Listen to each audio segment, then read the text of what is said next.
교회에서 말하는 진리, 성경의 진리는 절대 진리입니다. 절대 진리라고 하는 것은 사회에서, 학계에서 말하는 학설이나 어떤 주장이나 사상과 다른 것입니다. 학계에서 말하는 학설이라고 하는 것도, 공식이라고 하는 것도 새로운 것이 발견되고 과학이 발달이 되면 바뀌어질 수 있는 겁니다. 절대 진리라고 하는 것은 천년 만년이 가도 바뀌어지지 않는 것, 영원성과 불변성이라고 하는 이 두 가지 특징을 갖고 있습니다. 물론 여러분, 이 성경 안에 있는 모든 내용이 다 절대 진리는 아닙니다. 그런 오해가 없기를 바랍니다. 성경 안에 있는 내용은 그 당시에 문화적인 내용, 또 시대적인 것, 역사적인 배경을 깔고 있는 내용도 많습니다. 문화적인 것을 우리 이해하지 못하면 해석하기 어려운 것도 많습니다. 예컨대 아주 대표적인 것이 지금 여자 안수에 대한 것, 여기는 여자들은 교회에서 잠잠하라고 했습니다. 한 아내의 남편 된 자가 감독이 된다, 이런 규절이 나옴에도 불구하고 그런 것은 절대 진리가 아닙니다. 그런 것은 시간이 가면서 얼마든지 바뀌어질 수가 있는 겁니다. 여기다가 우리가 목숨 걸면 안 되는 겁니다. 절대 진리라고 하는 것은 한마디로 구원에 관계되는 것이고, 이것은 절대로 바뀔 수가 없는 겁니다. 이걸 절대 진리라고 하는 겁니다. 성경 안에도 성경에 있다고 해서 다 절대 진리는 아닙니다. 그러나 절대 진리라고 하는 것은 어떤 시대, 어떤 회의, 어떤 종교회의, 어떤 것도 결정을 가지고 바꿀 수가 없는 겁니다. 성경에 나온 그대로인 겁니다. 이걸 우리가 절대 진리라고 하는 겁니다. 예를 들어서 우리가 복음이 진리라고 하는데, 복음의 핵심이 뭡니까? 예수 그리스도만이 유일한 구원이라고 하는 것. 예수 그리스도의 십자가의 보혈, 그 피가 우리를 구원하고 죄를 씻는다고 하는 것, 이런 건 절대 진리입니다. 이건 어떤 사람도 바꿀 수가 없는 겁니다. 우리 그리스도인들이 현 시대를 살아가면서 공격을 받고 골통이니 여러 가지 비난을 받게 되는 것 중에는 안타깝지만은 도덕성의 결여, 또 우리의 허물과 죄 때문인 것도 있습니다. 많은 반면에 우리가 절대적인 진리와 절대적인 가치를 지키려다가 당하는 공격도 있습니다. 그걸 우리 핍박이라 하지만 그걸 우리가 두려워해서는 안 되는 겁니다. 지금은 복음과 문화가 시대의 조리에 의해서 충돌하고 있습니다.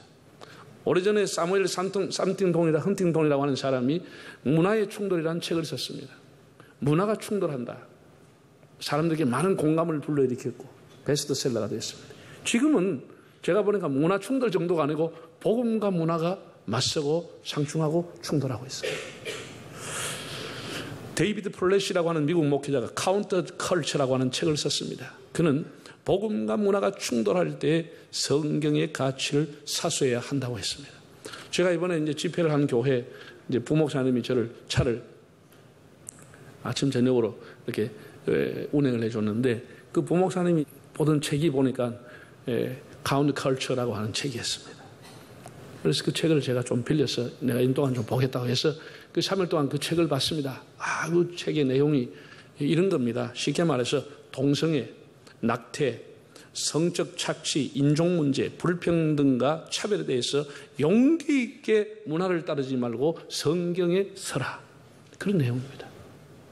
시대를 따라가지 마라, 문화를 따라가지 말고 성경에 서라 라고 하는 내용입니다. 여러분, 지금 이렇게 인공위성 GPS의 발달로 이북이라든지 제한된 나라 외에는 세계 어디를 가든지 TV를 시청할 수가 있고, 세계에서 나온 뉴스를 스마트폰 손바닥에 다 볼 수 있고, 또 검색해 볼 수도 있습니다. 맞나 틀리나.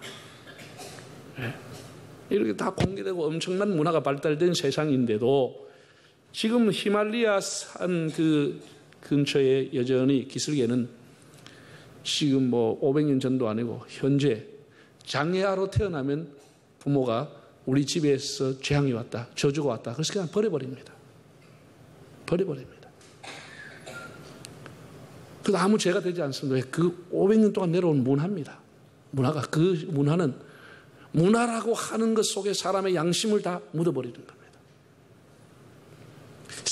쿤싱이라고 하는 아이는 12년 동안의 쇠사슬에 묶여서 곳간에 처박혀 있었습니다. 장애아로 태어났는데 아빠가 죽고 엄마가 죽으면서 짐승처럼 버려진 아이를 마을 사람들이 그 집을 정리하다가 창고 안에 곳간 안에 애가 있는 걸 알게 된 거예요. 12년 전에 낳았던 것을 창고 안에 그냥 햇빛 한 번 보지 못하고 애가 그 안에 갇혀 있어요. 그 집안에 누가 12년 전에 제 애가 태어났다고 증언해 준 거예요. 그 지역에서 이런 비일비재하고요. 예. 딸나이가 마을에서 10살 넘은 딸나이가 돌아다니는 일을 별로 없고 처녀가 그럼 거의 기적이고 한 5살, 6살 다 팔려갑니다. 도시에서 온 사냥꾼이 얼마나 키우기 힘드냐. 그 딸나이 키워서 뭐 하겠냐. 우리가 가서 좋은데 호강시켜 줄 테니까 돈 몇 푼 줄 테니까 좀 받아. 이래가지고 감언 이설을 위해서 딸을 다 팔아버립니다. 그러면 대여섯 살 때는 데려가가지고 걔들 한 몇 년 키워가지고 백발백중 10중 8구 사창가로 넘겨버립니다. 그게 300년 전에 일어난 일이 아니고 지금 우리 살아가는 동시대에 그런 일이 일어나고 있습니다. 그런데 그들이 왜 문제가 안 됩니까? 그 시대에 살아온 사람들의 문화라고 하는 거예요. 그 사람들의 문화라고 하는 거예요. 네. 여러분 지금 중동지방의 문화가 뭡니까? 남자 하나가 번듯하게 생겼으면 마누라 둘이 서히 거느리고 사는 겁니다. 그 뭐 아무도 문제 되지 않습니다. 그 사람들이 중동 오래된 수천 년 된 문화입니다. 예, 지금 우리 교회를 뒤덮고 있는 거 복음을 왜곡시키는 것이 문화라고 하는 이름으로 오는 겁니다. 우리가 예리한 눈으로 이런 것을 볼 수 있어야 됩니다. 예, 성평등, 장애인 차별, 불평등, 인신매매 이거 전혀 양심의 가책받지 않습니다. 죄의식이 없습니다. 왜? 문화라고 하는 것이 다 포장돼서 오기 때문에. 지금 우리 사회는 하나님을 무대 뒤편에 보내버리고 시대 조류, 문화, 여론 지지율, 인권, 인본주의를 하나님의 자리로 대신하고 있습니다. 시대 정신으로 다 포장하고 있습니다. 선악의 기준이 뭡니까? 심지어 재판하는 법관들조차도 문화와 여론의 지지율, 눈치를 보고 판결합니다. 소신이 없습니다. 옳고 그름의 판단의 기준이 문화가 되고 있습니다. 하나님을 배제하고 문화를 추종하는 사람, 시대 조례를 따르는 사람이 문화를 최고의 결정권자로 삼아놨습니다. 문화가 옳으면 옳은 것이고 문화가 그릇되면 잘못됐다. 이거 지금 무슨 세계관처럼 되어가고 있습니다. 여러분 우리가 생각해 보지만 문화의 뿌리가 뭐지요? 문화는 우리가 다 포장되어 있지만 문화라고 하는 이름을 오지만 문화의 속에는 기득권 증가 그리고 인간의 탐욕과 이기심이 들어있는 겁니다. 소위 말해서 남성 문화, 군대 문화, 엘리트 문화, 백인들이 가지고 있는 백인의 문화, 삼성그룹에서 가지고 있는 삼성 문화, 무슨 대학이 가지고 있는 대학의 문화, 그 다 기득권자들이 만들어낸 문화입니다. 가난하고 서민들이 그런 문화를 만들어낼지 뭐합니다. 다 인간의 탐욕이 만들어낸 문화 속에 쏘아 넘어가고 있는 거예요. 쾌락을 즐기는 사람이 만드는 문화, 제멋대로 살고 싶은 사람이 만든 문화, 그게 지금 동성애라는 이 세계를 덮고 있습니다.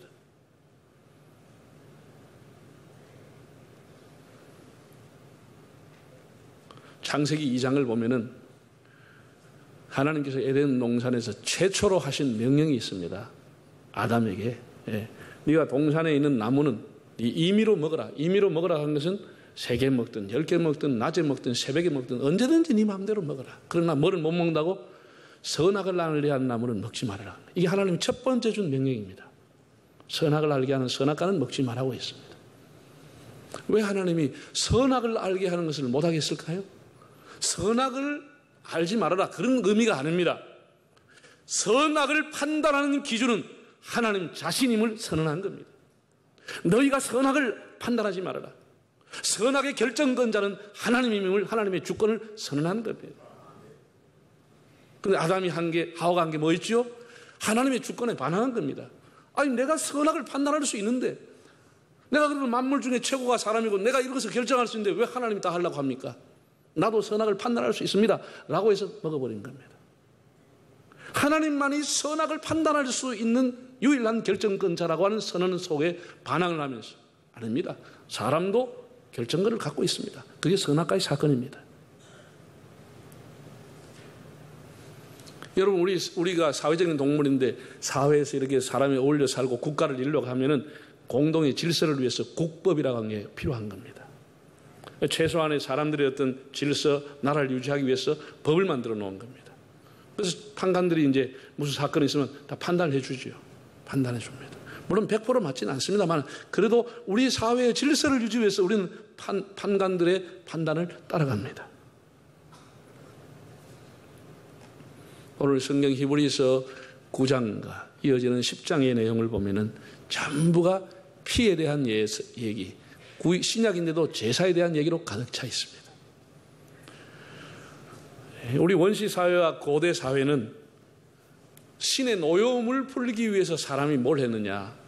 나라마다 참 공통적으로 묘하게 나라마다 약속을 한 것도 아닌데 피를 흘려서 제사를 드렸습니다. 여러분, 아프리카에 지금도 식인종이나 꼭 이제 원시 이름 속에 살아가는 지금도 아마존 쪽 사람들 한번 보세요. 지금 이 시대에 사람들이 그 제사를 지내고 추수라는 행위를 하는 사람이 반드시 닭을 잡든지 돼지를 잡아가 피를 양푼에 담아가 뿌리고 제사를 지내.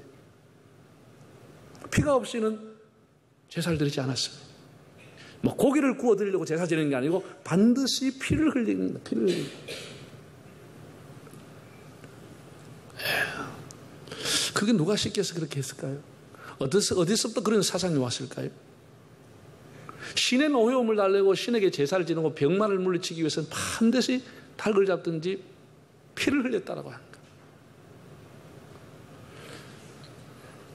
여러분, 구약 성경에는 피에 대한 역할이 분명히 나와 있습니다.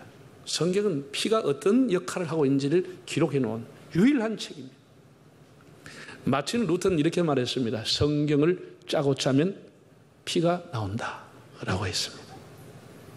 창세기에서 계시록까지 피에 대한 얘기가 가득 차 있는데 구약에서 피라고 하는 단어가 362회, 신약에서는 97회의 단어가 나옵니다. 여러분, 창세기 3장 21절을 보면 아담과 하와가 범죄한 이후에 뭘로 부끄러움을 가렸다고요? 네?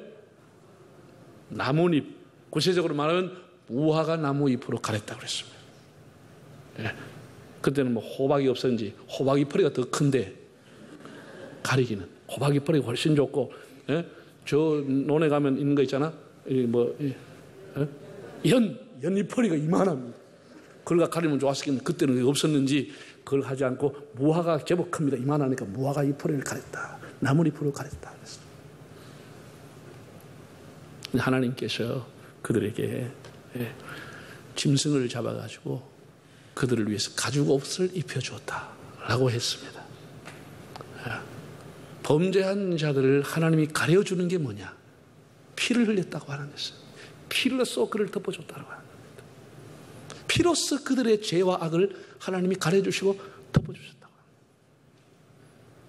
아담이 흘려야 할 피, 하와가 범죄해서 흘려야 할 그 피 대신에 짐승을 잡아 그 피를 가지고 그들을 덮어주었다. 그게 가죽옷이라는 뜻입니다. 그걸 피로 덮어준 겁니다. 그들의 죄를 사하기 위해서.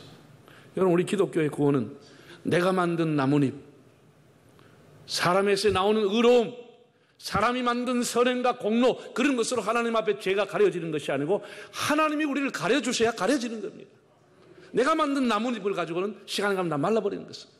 쪼글쪼글하고 아무 소용이 없는 것입니다. 하나님이 주시는 보혈로 덮어져야 그 죄가 가려움을 받고 용서가 되는 겁니다. 이게 기독교의 구원의 핵심입니다. 피라고 하는 것은 정말 신비한 물질입니다. 여러분, 우리 몸에 있는 동맥, 정맥, 모세관, 이게 전부 다 핏줄입니다. 참 피가 머리부터 발까지 참 가느다란 핏줄, 눈에 보이지 않는 핏줄이 참 연결되어 있습니다. 이 핏줄을 정상적인 사람, 건강한 사람, 핏줄을 하나씩 이어놓으면, 연결하면 이 거리가 어느 정도 갈 것 같습니까? 대충 여러분 상식으로 얼마 정도 갈 것 같습니다. 서울을 한번 갔다 올 수 있겠나? 그런 생각이 들겠죠? 네? 서울 한번 갔다 오면 한 1000km 됩니까? 놀라지는 마세요. 우리 몸에 있는 핏줄을 연결하면 지구를 2바퀴 반 돈답니다. 112만 킬로미터. 아니. 11만 2천 킬로미터. 11만 2천 킬로미터. 그러니까 이걸 가지고 재면 지구가 2바퀴 돈다네. 11만 2천 킬로미터의 핏줄이 우리 몸에 들어있는 거예요. 참 사람도 하나님 참 신기하게 만들어 놨습니다. 신기하게 만들어. 그래서 피가 안 통하면 어떻게 그 부분이 괴사가 돼버린 거예요. 그 부분이 썩어버린 거예요. 피라고 하는 것은 우리 몸에 들어와서 제일 처음으로 하는, 제일 중요한 일을 하는 게 산소를 공급해 줍니다. 산소가 안 가니까 피가 안 가는 거 썩어버리는 것이에요. 산소를 공급해, 호르몬을 운반하고 더러운 찌기를 배설하는 일도 하고. 밖에서 오는 바이러스 병균을 막아 싸워주고 총 들고 싸우고 칼 들고 싸우는 게 다 피가 싸워주는 거예요. 적혈구, 백혈구 이런 싸워주는 거예요. 예? 그리고 우리 병원에 가면 제일 먼저 조사하는 게 뭐죠? 기본적으로. 예? 제일 먼저 뭐 머리카락 조사하는 게 아니고 꺼내 와서 피 빼보잖아요. 그게 별의별 게 다 정보가 그 사람의 정보가 다 들어가 있다는 거예요. 그 피가 우리 몸을 따뜻하게 해서 체온을 유지하기 위해서 우리가 체온을 유지하게 되는 것이 피가 흐르는 걸 중단한다. 사람이 싸늘하게 돼버린 거야. 왜? 체온을 유지하는 피가 중단됐기 때문에. 사람이 싸늘해서 시체가 돼버린 거야. 그만큼 피가 중요한데 이렇게 피가 중요하다고 안 것이 150년이 안 됩니다. 한 100년 조금 넘었습니다. 피가 이렇게 중요하구나. 피가 너무 많이 흐르면 사람이 죽는구나. 이런 피에 대한 기능, 피에 대한 중요성을 이 신비한 것을 안 지가 그렇게 오래되지 않습니다. 그래서 사람들이 뭐 피가 병들었다. 피가 무슨 뭐 더럽다. 피에 뭐 막 찌기가 많이 있다. 이걸 이제 제가 하려고 막 피에 대한 뭐 피를 맑게 한다. 피를 걸러준다. 피를 뭐 잘 돌게 한다. 뭐 이래가 운동도 하고 약도 먹고 그러죠. 피에 대한 약을 먹고. 피가 정상적으로 돌면 그 사람은 죽고 싶어도 못 죽는 거죠. 피가 중요한 거죠. 이렇게 중요한 피의 기능을 이제 알았는데 성경은 뭐라고 기록됐느냐? 이거 우리 안지 150년이 안 됐는데 성경은 모세가 기록한 것을 봤을 때 3,500년 전에 기록한 모세가 뭐라고 기록했느냐? 한번 볼까요? 레위 27장. 이스라엘 집 사람이나 그들 중에 거류하는 거류민 중에 무슨 피든지 먹는 자가 있으면 내가 그 피를 먹는 그 사람에게는 내 얼굴을 대하여 그를 백성 중에서 끊으리니 육체의 생명이 어디에 있어요? 피에 있다라는 거예요. 내가 이 피를 너에게 주어 제단에 뿌려 너희 생명을 위하여 속죄하게 하리니 생명이 피에 있으면 피가 뭐를 속한다? 자, 이 두 가지 아주 중요한 핵심입니다. 첫째, 피는 뭐를 상징하느냐? 육체의 생명을 상징하는 거예요. 피는. 두 번째는 죄를 씻는 기능을 갖고 있다는 거예요. 이게 핵심입니다. 첫째, 피가 뭐를 상징해요? 생명을 상징해요. 두 번째는 죄를 씻어주는 기능을 갖고 있다는 거예요. 이게 모세가 밝혀주네요. 네. 여러분, 얼음이 하나 있습니다. 얼음 덩거리로 있으면 이게 뭐지요? 액체, 기체, 고체 중에 네? 고체. 녹아보면 액체. 그럼 요새 문제가 되는 계란인지 달걀인지 모르겠는데 달걀 아니면 계란이겠지 뭐. 계란이나 달걀은 여기 액체요, 고체요, 기체요. 말을 못하네. 껍데기는 고체, 속에는 액체. 그렇죠? 그러면 사람은 뭡니까? 사람은 살아있는 사람이 액체요, 기체요, 고체요. 사람의 육체는 사람의 몸은 사람의 몸이 살아있는 것은 육체라 그래. 죽으면 시체라 그래. 액체도 고체도 기체도 아니고 죽으면 시체라 그래. 여러분 사람이 죽어 있는데 여기 육체가 있구나. 그런 사람 봤어요? 살아있을 때 피가 통할 때 그 사람을 육체라고 불렀어요. 피가 그 사람의 생명이기 때문에 피가 있으면 사람이 육체가 되는 거예요. 피가 딱 중단되고 멈추면 뭐 돼? 그때부터 시체가 돼버린다니. 기체도 아니고 기차인다니까. 기차 딱 죽어보면 그때부터 시체가 돼버려요. 육체가 아니야. 피가 있기 때문에 우리가 육체가 되어서 살아가는 거예요. 피가 이렇게 피가 생명인 거예요. 생명인 거예요. 네. 얼마나 신비한지 몰라요. 6월절 제정을 한 것을 출애굽기 12장에 보면 하나님이 이제 피에 대해서 구체적으로 지시를 합니다. 모세에게. 출애굽 직전에 이스라엘 백성들은 양을 한 마리 잡아가지고 그 양 한 마리 잡아서 피를 문 설주와 문 임방에 갖다 다 뿌리게 하고 바르게 하고 그 고기와 함께 쓴나물과 무교병을 먹고 6월절을 지키게 했습니다. 그리고 조상 대대로 이것을 지키고 이 의식의 뜻이 무엇인가를 후손들에게 가르치라고 하나님이 명령을 했습니다. 그러면 피를 바르면 하나님의 천사들을 보내서 애굽의 장자를 치고 재앙을 일어날 때 피를 보고 넘어가리라. 피는 재앙을 막아주는 역할을 갖고 있다는 거예요. 죄만 사하는 게 아니고 재앙을 막아주는 역할을 한다는 거예요. 자, 출애굽기 12장 13절을 읽어보겠습니다. 내가 애굽 땅을 칠 때 그 피가 너희가 사는 집에 있어서 너희를 위하여 표적이 될지라. 내가 피를 볼 때에 너희를 넘어가리니 재앙이 너희에게 내려 멸하지 아니하라. 할렐루야. 피를 볼 때에 내가 너를 넘어가리라. 죄를 사하는 것도 귀한 일이지만 재앙을 면하게 하겠다는 것이 피가 가지고 있는 기능과 역할인 것입니다. 재앙을 면하게 하겠다는 것. 그래서 유대인들은 그대로 이렇게 조사손손 유월절을 지킬 때 양을 잡아가지고 피를 갖다 붙였습니다. 그 이후에 레위기에 나오는 모든 제사는, 동물의 제사는 반드시 피를 가지고 했습니다. 반드시 피를 흘려야만 동물의 제사를 하나님 받으셨습니다. 수많은 동물이 죽었죠. 사람이 죽어야 할 것 동물이 대신 죽었죠. 솔로몬 시대 때 인구가 600만 명으로 추정이 됩니다. 15명이 한 마리의 어린 양을 잡았으니까 600만 명이 유월절을 지키려고 하면 몇 마리가 필요하죠? 국민학교 안 나왔는겨? 다시 얘기하겠습니다. 솔로몬 시대에 600만 명이 살았는데 15명이 한 마리 어린 양을 잡습니다. 그럼 몇 마리가 필요해요? 6월절 지키기 위해서 40만 마리가 잡혀가지고 피를 강물이 흘립니다. 40만 마리를 잡았다. 온 동네, 온 나라에 피냄새가 범벅을 냈지만 그를 통해서 피가 너희 죄를 사하고 재앙을 면한다고 하면서 하나님이 눈으로 보여준 것입니다. 6월절 지키기. 예. 그래서 구약에 나오는 결론이 뭐냐? 오늘 본문 22절 한번 읽어보겠습니다. 율법을 따라 거의 모든 물건이 피로써 정결하게 되나니 뭐가 없으면, 피가 없으면 뭐가 없어요? 피가 없으면 용서가 없다는 거예요. 이게 구약에 나오는 결론입니다. 피가 없으면 용서가 없다는 거예요. 속죄가 없다는 거예요. 속죄는 반드시 피가 있어야 된다, 이렇게 말씀한 겁니다.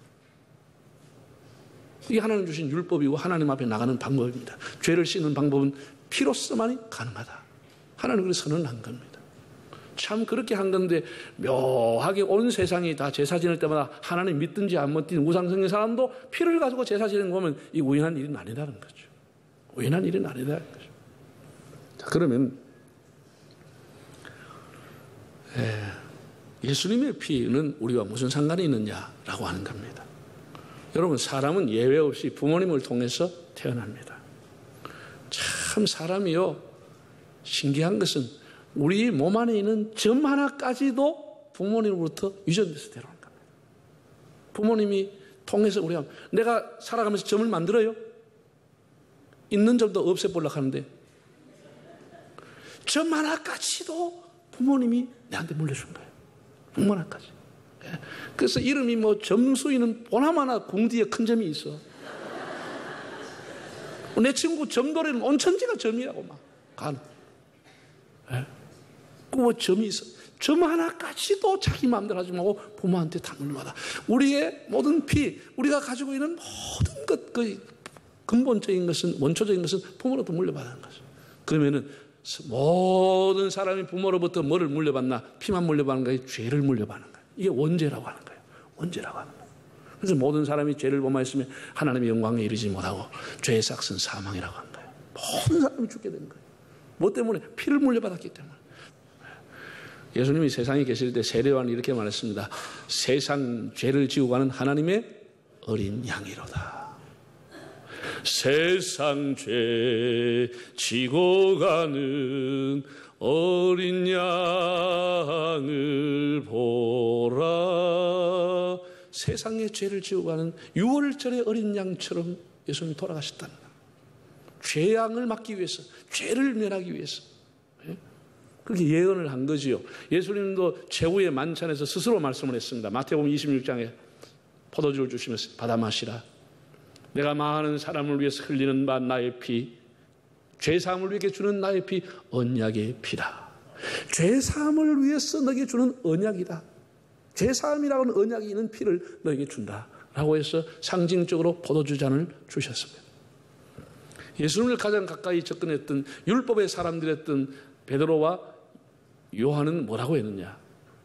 베드로와 요한은 동물의 제사를 드려야 된다고 했는지 뭐라고 했는지 한번 볼까요? 베드로전서 1장. 너희가 알거니와 너희 조상이 물려준 헛된 행실에서 대속함을 받은 것은 은이나 금같이 없어질 것으로 된 것이 아니요 오직 흠없고 점없는 어린 양 같은 그리스도의 뭐로? 보배로운 피, 보혈로 된 것이라. 너희가 대속함을 받고 구속함을 받은 것은 보배로운 피를 흘리신 그리스도의 보혈로 말미암은 것이다. 철저하게 율법 아래 교육받았던 베드로는 동물의 제사가 아니라 예수의 피로 우리가 속죄를 받았다고 한 거예요. 사도 요한은 뭐라고 했습니까?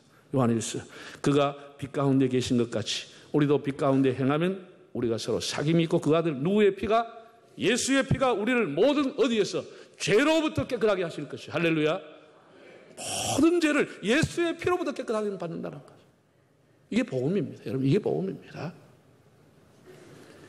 잘 들으세요. 예수 믿는 지 30년, 50년 돼서 예수 그리스도의 건세와 예수 그리스도의 보혈의 능력을 우리에게 주었지만 장롱석에 쳐박아놓고 예수의 보혈의 능력을 하나도 활용하지 않고 있어. 이게 안타까운 것이죠. 장롱의 능력이 되고 만 것이, 성경 안에 들어있는 능력이 되고 만 것이. 여러분의 가정이 우환과 어려움이 있을 때, 여러분의 자녀가 여러분의 스스로가 질병에 걸렸을 때 그리스도의 보혈의 능력을 외치기를 바랍니다. 그것은 우리의 재앙을 막고 우리의 죄를 사하고 우리를 치유하는 능력이 있는 겁니다.